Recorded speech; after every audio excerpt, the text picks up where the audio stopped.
પહેલા પ્રકરણનો અભ્યાસ કર્યો કે વંદના દેવી સરસ્વતીના વિવિધ શ્લોકો અને સરસ મજાનું એમનું ગાયન શૈલી, ત્યારબાદ એની જે સમજૂતી હતી એ મેળવી, ત્યારબાદ આપણે એનો અનુવાદ પણ જોયો. તો આજે આપણે સંસ્કૃતની અંદર એક નવા પ્રકરણ તરફ આગળ વધીએ. તો તમારું જે પ્રકરણ 1 છે એનો આજે અભ્યાસ કરીશું આપણે, જેનું નામ છે ચિત્રપદાની, જે તમે ધોરણ 6 અને 7 માં પણ ભણ્યા છો. તો એનાથી થોડુંક વિશેષ 6ઠા અને 7મા ની અંદર આપણને સાદા એક શબ્દો હોય છે કે નદી છે, પત્રમ છે, પત્રભાર છે, એવા શબ્દો લખેલા, ચિત્ર દોરેલા હોય અને એનું આપણે નામ વિચારીને લખવાનું હોય. પણ આપણે 8મા ધોરણની અંદર એ સર્વનામની માહિતી સાથે ચિત્રપદાની આપેલી છે. થોડુંક તમને અઘરું પડશે પણ આપણે એની માહિતી લેશું ત્યારે એકદમ સરળ રીતે તમે સમજી શકશો. તો આપણા જે સંસ્કૃત ભાષાના સર્વનામો છે એનો આજે આપણે આ ચિત્રપદાની સાથે સાથે અભ્યાસ કરીશું.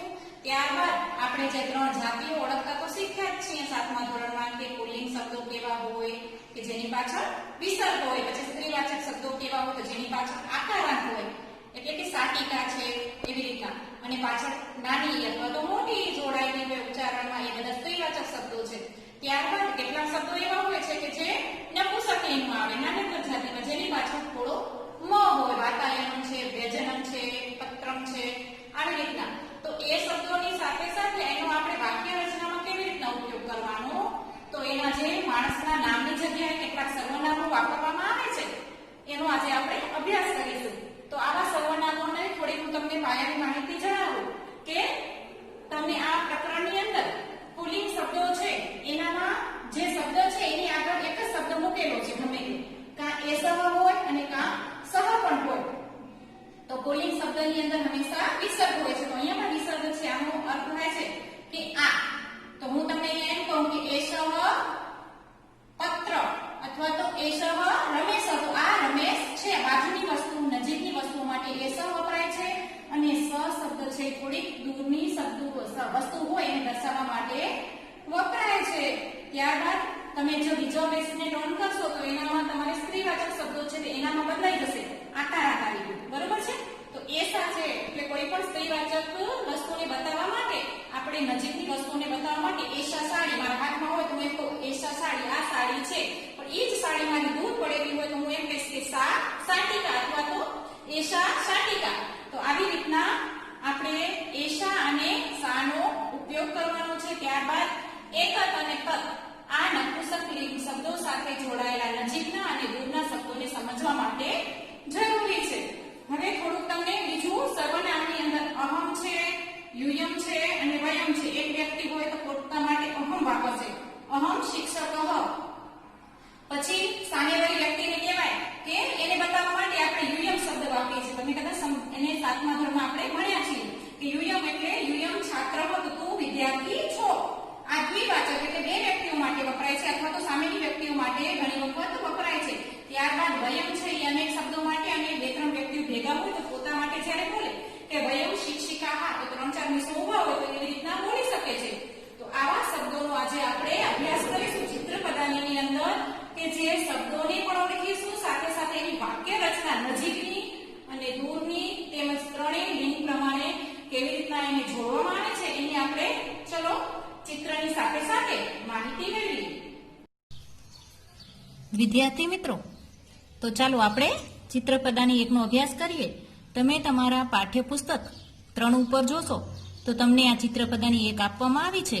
તો આપણે તેનો અભ્યાસ કરીએ. હવે તમે 6ઠા અને 7મામાં જોયું તો ચિત્રપદાનીમાં એક જ ચિત્ર આપેલું હતું અને તેનું સંસ્કૃત લખેલું હતું. પણ અહીં તમને 2 ચિત્રોની સાથે જે સંયોજન છે એ બતાવવાનું છે, એટલે કે એ સર્વનામનો ઉપયોગ કરવામાં આવ્યો છે. હવે અહીંયા તમે જોશો ઉપર તો એષઃ લખેલું છે ને, તો પાછળ 2 વિસર્ગ હોય તો એ પુલ્લિંગની નિશાની છે. એટલે આપણે અહીંયા એને કેવી રીતના બતાવવું એના માટેના કેટલાક નાના નાના વાક્યો છે, તો અભ્યાસ કરીએ ચલો એનો. હવે અહીંયા જે પોપટ છે એ બાળાથી નજીક છે, તમે આ ડિસ્ટન્સ જોઈ શકો છો, જે અંતર છે એ થોડુંક ઓછું છે. તો એના નીચે તમને વાક્ય છે કે એષઃ સુકઃ, આ પોપટ છે. પોપટ એ એક પુલ્લિંગ શબ્દ છે. અહીંયા આપણે આ વ્યક્તિનું કે અહીંયા છોકરો હોય કે છોકરી એનું આપણે ધ્યાને નથી લેવાનું, પણ જે અહીંયા પશુ પક્ષીઓના ચિત્ર છે એને ધ્યાને લેવાનું. એના ઉપરથી આપણે એ પુલ્લિંગ સ્ત્રીલિંગ જોવાના છે. તો અહીંયા એસહ શબ્દ છે એનો અર્થ થશે આ. જ્યારે એસહ છે એ નજીકની વસ્તુઓ અથવા તો પ્રાણીઓ પક્ષીઓ બતાવવા માટે થાય છે અને પુલ્લિંગમાં વપરાય છે. આ તમારે અહીંયા બાજુમાં લખવું હોય તો તમે લખી શકશો. હવે એની સામે તમે જોઈ શકશો કે સહ છે. અહીંયા એસહ છે, અહીંયા સહ છે. તો સહ એટલે તે થાય. તો સહ છે એ પુલ્લિંગમાં વપરાય છે અને દૂરની વસ્તુ કે પ્રાણીઓ કે પક્ષીઓને બતાવવા માટે સહનો ઉપયોગ થાય છે. તો આપણે અહીંયા એસહ શું કહ? તો આ પોપટ છે. તો હવે અહીંયા છે સહ મયુર. તો સહ મયુર એટલે આ જુઓ તમે, આ બેનું અંતર છે થોડુંક દૂર છે, એટલે આ દૂર બેઠેલો મોર છે. તો આ બાળા બતાવે છે કે તે મોર છે. આનું ગુજરાતી એવું થશે, તે મોર છે. હવે એના નીચેના ચિત્રો તરફ આગળ વધીએ તો એશહ શ્વાનઃ. આ કૂતરો છે. જુઓ હાથ અને કૂતરાનું અંતર જુઓ તમે, નજીક છે ને એટલા માટે એશહ છે. હવે તમે બાજુના ચિત્રમાં જોશો તો સહ સિંહ. તો જે સિંહ છે એ બાળકીથી ઘણો દૂર છે, એટલે અહીંયા અંતર છે, એટલે એને તે શબ્દ આપણે એમ કહીએ કે તે વાદળ દેખાય છે એમ. તો સહ સિંહ, તો તે સિંહ છે. હવે એના નીચે આપણે જોશું તો હાથી અને છોકરો છે એ નજીકમાં છે એકદમ. તો એ બતાવે છે કે એશહ ગજ, આ હાથી છે. અને અહીંયા છોકરો બતાવે છે કે સહ અશ્વ એટલે ઘોડો છે એ બાળકથી દૂર છે, જ્યારે હાથી છે એ નજીક છે, એટલે કહે છે કે તે ઘોડો છે. વિદ્યાર્થી મિત્રો, હવે તમને પેજ નંબર 4 ઉપર જોશો તો તમને જે ચિત્રો આપેલા છે આપણે એને ઓળખવાના છે. અહીંયા છોકરી બધી જગ્યાએ કોમન જ છે, એક જ છે, બરોબર છે, પણ આ ચિત્રો જે બદલાય છે એનું આપણે અહીંયા અર્થ સમજવાના છીએ. તો હવે આપણે પુલ્લિંગ શબ્દો તો બધા ઓળખ્યા, હવે આપણે આ બધા સ્ત્રીવાચક શબ્દો છે. તો આ જે સ્ત્રી છે એ કઈ ચિત્ર બતાવે છે તો એના માટેના વાક્યો પણ લખેલા છે. તો તમે જોશો કે પુલ્લિંગમાં એસા શબ્દ હતું, ત્યારે છોકરીઓ માટે અથવા સ્ત્રીવાચક શબ્દો માટે એસા શબ્દ વપરાય છે. એસાનો અર્થ થાય છે આ. એસા એટલે આ જે સ્ત્રીવાચક શબ્દો હોય છે, અને જે નજીકની ચિત્ર અથવા તો કોઈ પશુ પક્ષીઓને બતાવવા માટે એસા શબ્દ સ્ત્રીવાચક વપરાય છે. તો એશા બાલિકા, આ છોકરી છે અથવા તો આ બાલિકા છે. જોયું ને, બાજુમાં જ છે એકદમ. હવે તેની સામે સા પ્રતિમા, તો આ જે મૂર્તિ, પ્રતિમા એટલે મૂર્તિ, તો આ છોકરીથી થોડેક દૂર છે, એટલે સાનો અર્થ થાય છે તે, બરોબર છે. તો અહીં સાનો અર્થ થાય છે તે દૂરની વસ્તુ, સ્ત્રીવાચક શબ્દ માટે વપરાય છે. તો સા પ્રતિમા, તે પ્રતિમા છે. અહીંયા આ છોકરી છે, જ્યારે તે પ્રતિમા છે, આ પ્રતિમા નથી, તે છે, દૂર છે એટલા માટે. હવે આપણે નીચેનું ચિત્ર જોઈશું તો એશા ઉત્પીઠિકા, ટેબલ. ટેબલ છે એ સ્ત્રીવાચક શબ્દ છે, તો આપણે એને બાજુમાં છે છોકરીના, તો આ ટેબલ છે એને સંસ્કૃતમાં કહેવાય એશા ઉત્પીઠિકા, અથવા તો એમ લખેલું એશા ઉત્પીઠિકા. તો તમારે ગુજરાતી કરવાનું, તો આ ટેબલ છે. હવે અહીંયા સામે જોશું આપણે તો બાળકીની બાજુમાં ફાઇલ પડી છે, તો ફાઇલને આપણે કહીશું સંચિકા. જોયું ને, તો સંચિકા એટલે ફાઇલ. તો સા સંચિકા, છોકરીના હાથથી ફાઇલ છે એ ઘણી દૂર છે, તો તે ફાઇલ છે. હવે આ જે છોકરો છે આપણે આની સાથે કઈ નિસ્બત નથી, અહીંયા છોકરો હોય કે છોકરી હોય, પણ આપણે જે સામે વસ્તુ છે એનું આપણે ચિત્રપદાનીમાં એનું જ આપણે ભણવાનું છે. એટલા માટે અહીંયા જે ઢીંગલી છે એનું નામ છે ગીતા, તો એશા ગીતા. આ બાળક એમ કે છે કે આ ગીતા છે, અથવા તો બાળકી હોય તો આપણે એમ કહીએ કે આ ગીતા છે. હવે આ બાળક છે એનીથી આ જે બાળકી છે એ ઘણે દૂર છે, એટલે એને એમ કીધું સા પૂજા, તે પૂજા છે.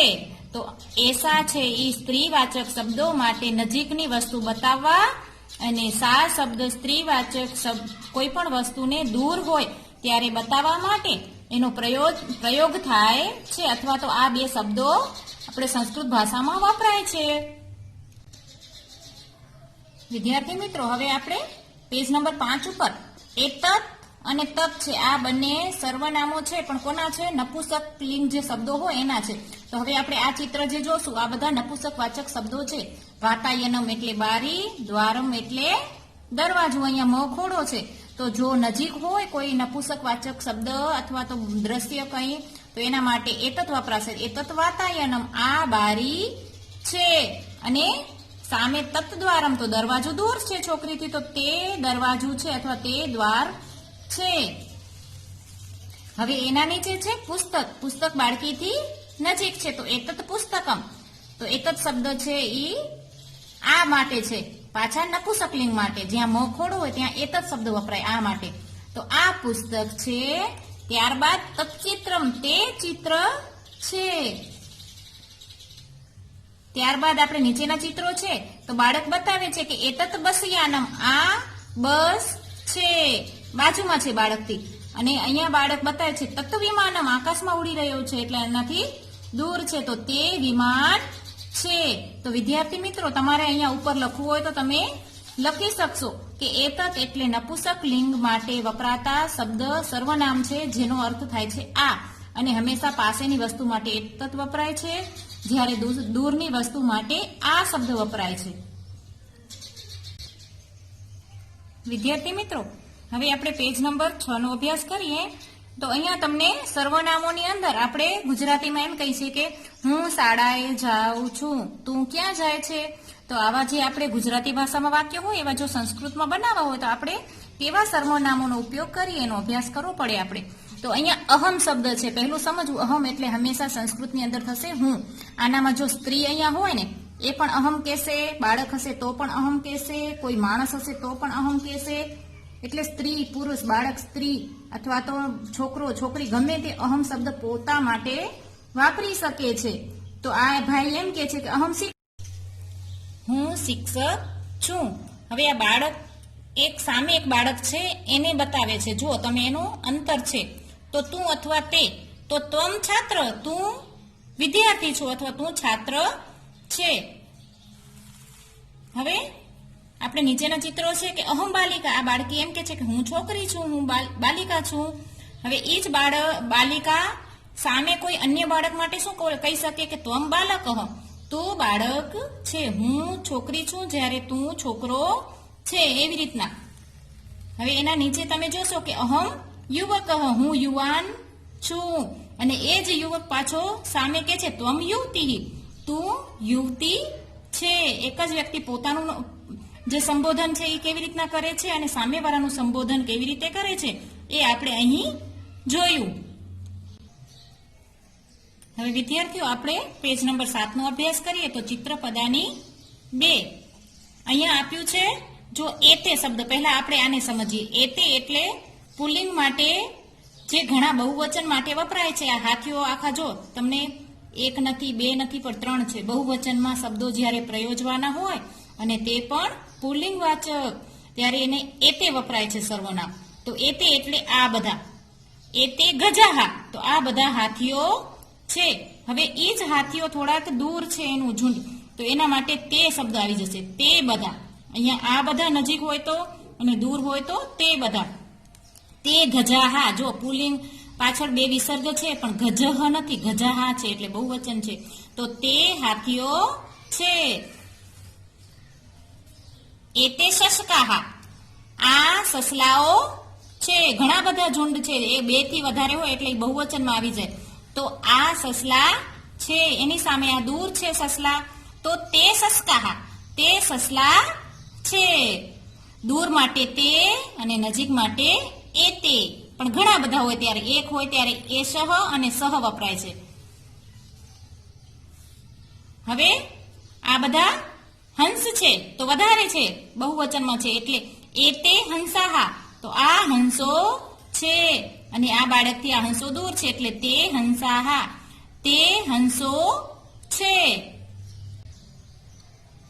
તો વિદ્યાર્થી મિત્રો, જો તમે ચિત્રપદાની અંદર આ રીતના તમે લખી શકો. તમને કદાચ આનામાં મૂંઝવણ થતી હોય તો એતે છે એ આ માટે પુલ્લિંગ માટે વપરાય છે અને બહુવચન માટે વપરાય છે. એટલે આ શબ્દો આપણે ક્યારે વાપરવાના, તો જો પુલ્લિંગ હોય અને ઘણું બધું હોય ત્યારે અહીંયા આ માટે આ બધા અથવા તો તે બધા, ગમે તે 2 માંથી આપણે આવી રીતના તમે પણ મારી જેમ પેન્સિલથી તમારી પાઠ્યપુસ્તકની અંદર લખી શકો છો.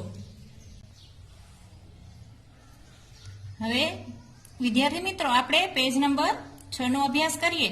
તો અહીંયા જેમ આપણે આગળના પેજમાં હાથી હતું, હંસ હતું, એ બધા પુલ્લિંગ શબ્દો હતા અને ઘણા બધા હતા. તો હવે પાછળનો જે પેજ છે એ સ્ત્રીલિંગ શબ્દો છે અને એ પણ ઘણા બધા છે, એટલે બહુવચન છે. તો અહીંયા આપણે સ્ત્રીલિંગ બહુવચનનો અભ્યાસ કરીશું. એના માટે શબ્દ છે આ, એટલે નજીક બતાવવા માટે એતાહા, અને દૂરની સ્ત્રીવાચક ઘણી બધી વસ્તુઓ બતાવવા તાહા, એટલે તે બધી. બે શબ્દો સર્વનામો વપરાય છે. તો જો આ બાલિકા છે એ એમ કે છે કે આ નજીકમાં એને ઘેટા દેખાય છે, બરોબર છે. તો એતાહા મેષાહા, આ ઘેટાઓ અથવા ઘેટીઓ છે. આ મેષા શબ્દ છે એ સ્ત્રીવાચકમાં આવે છે, એટલા માટે. ત્યારબાદ આ જે બાલિકા છે તો તાહા મેષાહા, તો તે બધી ઘેટીઓ છે, એવી રીતના. અહીંયા દૂર છે એટલા માટે તાહા આવ્યું. હવે એના નીચે તમે જોશો કે તાહા બાલિકા, તે બધી છોકરીઓ છે. આ બાળકી એને કે છે કે સોરી, આ બધી છોકરીઓ છે. તાહા એટલે ના, તાહા એટલે બરોબર, તે બધી છે. થોડુંક દૂર છે ને, તો તાહા શબ્દ છે એ દૂર માટે વપરાય છે. અને હવે અહીંયા આપણે જે ક્રમ મૂકવામાં થોડોક પ્રિન્ટિંગ મિસ્ટેક છે. હવે અહીંયા છે એતાહા, તો આમ તો આપણે એતાહાનું આખું કોલમ આ છે, પણ અહીંયા મૂક્યું છે એતાહા મહિલાહા. તો આ બાળકી એમ કે છે કે આ સ્ત્રીઓ છે. એતાહા એટલે આ અને તા એટલે તે. હવે આ છોકરો કે છે કે એતાહા ચટકા, આ ચકલીઓ છે વધારે છે એટલા માટે. અને તાહા ચટકા, આ થોડીક દૂર ઉડી રહી છે એટલે એમ કે છે કે તાહા ચટકા, તો તે ચકલીઓ છે. તાહા એટલે તે, સ્ત્રીવાચક માટે વધારે કોઈ જીવજંતુ અથવા તો વસ્તુઓ બતાવવા માટે વપરાય છે. અને એતા છે નજીકની વસ્તુઓ સ્ત્રીવાચક ઘણી બધી હોય ત્યારે વપરાય છે. હવે આપણે 9 નંબરના પાનાનો અભ્યાસ કરીએ. તો ત્યાં તમને આપણે પુલ્લિંગ ભણ્યા, પછી સ્ત્રીલિંગ ભણ્યા. હવે આપણે નપુંસકલિંગનો વારો છે. તો તમે જોઈ શકશો કે પુસ્તક છે એ નપુંસક વાચક શબ્દ છે ને. તો હવે નજીક આવડા બધા ચોપડીઓ પડી છે. તો આ બાળકી એમ કે છે કે એતાની પુસ્તકાની, તો એતાની શબ્દનો અર્થ થાય છે આ બધું, બરોબર છે. આ બધું જ્યારે નપુંસક વાચક શબ્દ હોય ત્યારે એને એતાની શબ્દથી દર્શાવવામાં આવે છે. અને અહીંયા શબ્દ છે સામે તાની, તાની એટલે તે બધું, પણ નપુંસક લિંગ હોવું જોઈએ. એતાની અને તાની છે એ નપુંસક વાચક સર્વનામો છે. તો આ પુસ્તકો છે, સામે એમ કે છે કે તે પુસ્તકો છે, ડિસ્ટન્સ છે એટલા માટે. હવે આપણે નીચેનું ચિત્ર જોઈએ કે ચિત્રમ, એક ચિત્રમ હોય તો આપણે ચિત્રમ કહીશું, પણ અહીંયા ઘણા બધા છે એટલે ણી શબ્દ આવશે હંમેશા. ક્યાંક ની લાગશે ને ક્યાંક ણી લાગશે. તો એતાની ચિત્રાણી, આ ચિત્રો છે. જ્યારે આ દૂર છે એટલે તાની ચિત્રાણી, તે ચિત્રો છે. હવે આ બાળક છે એ એમ કે છે કે પાત્ર, આપણે જેમાં જમીએ છીએ એ બધા વાસણોને સંસ્કૃતમાં પાત્રમ કહેવાય. પાત્રમ, પાછળ મખોડો છે એટલે નપુંસક વાચક શબ્દ છે. તો અહીંયા છે એતાની પાત્રાણી, તો આ વાસણો છે, નજીક જ છે એકદમ. અને જ્યારે આનામાં જોશું તો આ બંને વચ્ચે થોડું અંતર છે એટલે દૂર છે. તાની પાત્રાણી, તે વાસણો છે. તો નપુંસક વાચક ઘણી બધી વસ્તુઓ બતાવવા માટે આ શબ્દ માટે એતાની વપરાય છે. અને દૂરની વસ્તુઓ ઘણી બધી નપુંસક વાચક હોય તો તેના માટે તાની સર્વનામ વપરાય છે. હવે આપણે પેજ નંબર 10 નો અભ્યાસ કરીએ. તો વિદ્યાર્થી મિત્રો, અહીંયા તમને સર્વનામિક વ્યક્તિઓના જે સર્વનામો હોય એનો તમને અહીંયા માહિતી આપવામાં આવી છે. કે આપણે એક વ્યક્તિ હોય તો હું એમ કહીશ કે અહમ શિક્ષક, બરોબર છે, અથવા તો અહમ શિક્ષિકા. પણ અમે 3-4 મિસો હશું અને અમારા બધા માટે વાતો કરવાની હશે તો અમે એ શબ્દ અહમ નહીં વાપરી શકીએ, પણ અમે શું વાપરી શકીશું? વયમ. અહીંયા 3-4 મિસો હોય ને પોતે કંઈક પોતા માટે કહેતા હોય કે અમે શિક્ષિકાઓ તમને આજે આ શીખવાડવાના છીએ, તો અહીંયા વયમ શબ્દ આવે. વયમ શિક્ષિકા, તો અમે બધા શિક્ષિકાઓ છીએ, અમે બધી શિક્ષિકાઓ છીએ. તો વયમ શબ્દ છે એ પોતા માટે ઉલ્લેખ થાય છે. અને ઘણા બધા હોય, 2 થી વધારે હોય ત્યારે વયમ શબ્દ વપરાય છે. અને જો અહીંયા સિપાહીઓ છે પણ કેટલા બધા છે? ઘણા બધા. તો આ બેન એમ કે છે કે યુયમ સૈનિકા, તમે બધા સૈનિકો. હવે નીચેના ચિત્ર તરફ આગળ વધીએ તો વયમ બાલકાહા, આ બધા ત્રણેય જે બાળકો છે એમ કે છે કે અમે બાળકો છીએ, વયમ બાલકાહ પોતા માટે કહે છે. પણ જ્યારે અન્ય વ્યક્તિ બીજાને દર્શાવે છે ત્યારે શું થઈ જશે? યુયમ. તો આ બેન છે એ ઘણા બધા બાળકોને એમ કે છે કે યુયમ બાલકા તમે બધા બાળકો છો એમ. હવે આ બધા સ્ત્રીઓ ઉભેલા છે, મહિલા મંડળ આખું ઉભેલું છે ને, તો એમ કે છે કે વયમ મહિલા અમે બધી સ્ત્રીઓ છીએ. પોતા માટે બોલે છે બધા.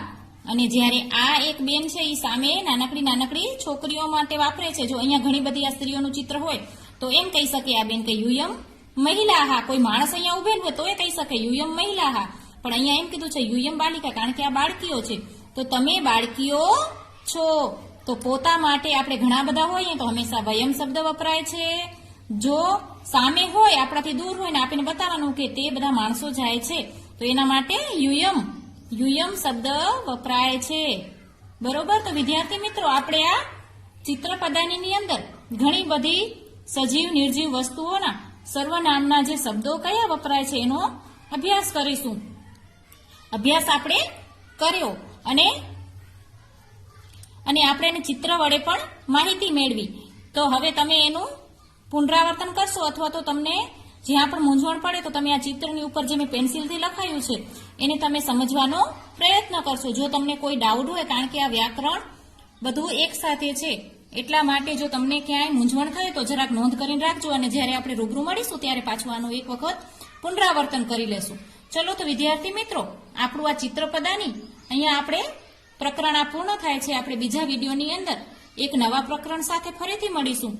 ત્યાં સુધી મને રજા આપશો. ચલો આવજો બધા.